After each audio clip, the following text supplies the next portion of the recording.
Bonjour mes chers amis, Chodesh Tov Mevorach, en ce jour de Chodesh Sivan, en espérant évidemment qu'on puisse entendre que des bonnes nouvelles en Israël et partout.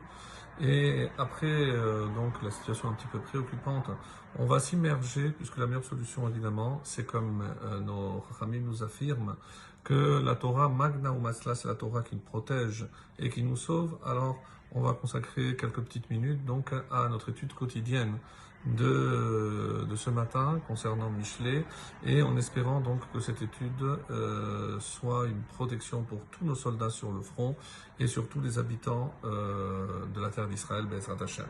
Alors on est arrivé au verset 27 donc du chapitre 24 qui dit Hachem bachutz melartecha ve'ateda basade lach achar banita betecha. Donc ici, on va voir que le roi Salomon, ou comme on avait expliqué hier, les sages desquels donc le roi Salomon va s'inspirer, nous donnent le programme, comment on doit envisager dans notre existence, dans notre vie, quelles sont les priorités donc à observer. Et il nous dit donc, Hachem bachutz melartecha, achève ou prépare ton ouvrage au dehors, ve'ateda basade lach, et mets-le au jour dans tes champs. Donc mets-le au jour, c'est-à-dire ton travail justement, c'est pour ça qu'il y a le mapik, le point sur le hé, vers ateda. Donc ça vient de atid, donc c'est de mettre à jour. Achar ubanita betecha. Après quoi tu bâtiras ta maison.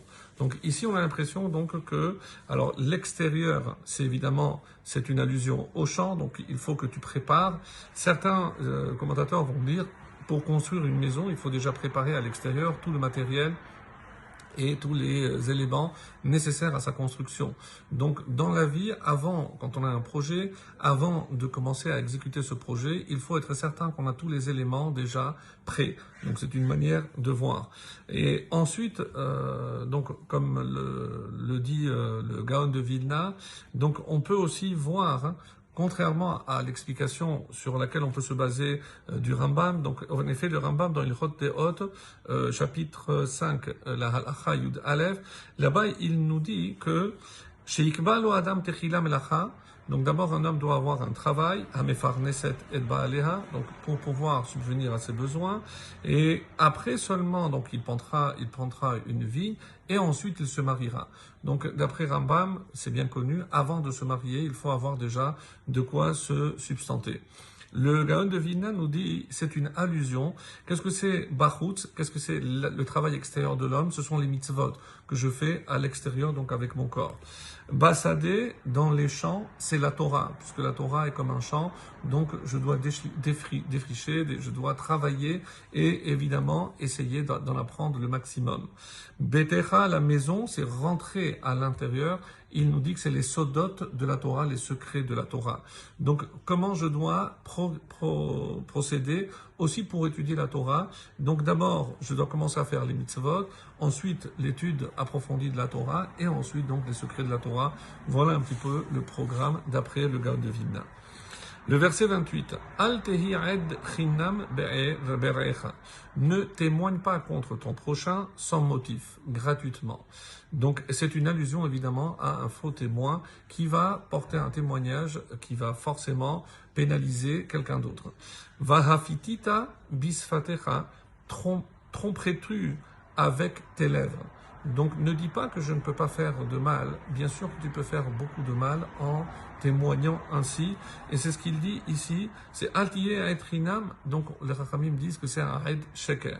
Donc c'est quelqu'un qui a un intérêt quelconque et qui est prêt à faire un faux témoignage pour justement accuser quelqu'un d'autre. Et on termine avec le 29, le Kaftet. Al Toma Asher Asali Ken Eselo. Ne dis pas comme il m'a fait, ainsi je lui ferai. Alors, d'après les différents commentaires, donc de quoi il s'agit? Et ça concerne le faux témoin. Puisque maintenant, si je me trouve dans cette situation, c'est à cause de son témoignage. Maintenant, je vais chercher par tous les moyens, à me venger. Et alors, on nous dit ici, c'est comme la Torah nous a recommandé, Altikom ve'altitor. Non seulement tu ne dois pas te venger, et certainement pas de garder rancune. Donc, c'est ce qu'il dit. Et la fin de ce verset, Ashiv la ish que Paolo, je rendrai à cet homme selon ses œuvres. Donc, comme il m'a fait, je vais lui faire. Et c'est comme ça qu'il l'expliquait dans un autre, comme les Chachamim expliquent, Perouch Acher, la ish she'aid sheker alecha. Donc, tu chercheras naturellement et légitimement à te venger, ou même peut-être n'importe quel homme, et ça vient compléter ce qu'on avait dit, donc de ne pas porter atteinte à un jugement.